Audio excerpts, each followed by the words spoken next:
In junior high school, I decided I'd get into the marching band. I didn't really want to be seen by anybody, but I thought I have a clarinet from my sister who played in high school and thought I'd give it a try. Well, I was a terrible clarinet player. I was last chair clarinet in a large marching band, but for whatever reason, I felt kind of good about myself and I couldn't read the music. I don't know why I was in there. One day, the choir teacher walked in and was speaking with the band teacher over in the corner and then came out in front of the class and said, "Is Cyndi Thomson in here?"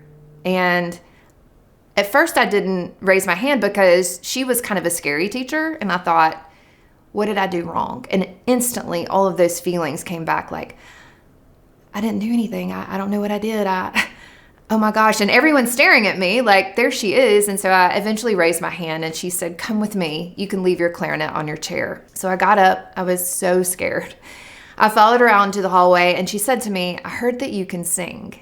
And I said, "Well, I don't know if I can sing."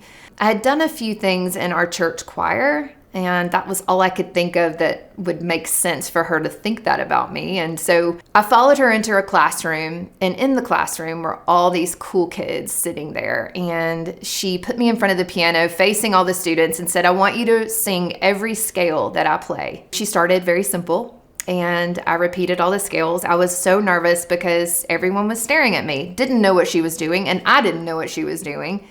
And the scales got harder and harder and more complicated, and I was doing them. And she said, "I don't care what you do with your clarinet, but that's your chair. You're in choir now." I said, "Okay. Should we call my parents and let them know you just switched my classes?" I was so nervous about, breaking any rule. And so I became a soprano in her choir. After being in there maybe for a couple months, she came to my parents and she said, "Cyndi's a star." And my mom and dad were like, "What?" And everyone's thinking, you think this about your child, like, "Yes, oh, that's so sweet." But she said, "No, there's something about her and I'm going to start pushing her. I'm going to start giving her solos. I'm going to give her moments in the middle of shows to learn a song and sing it in front of people." So she did that.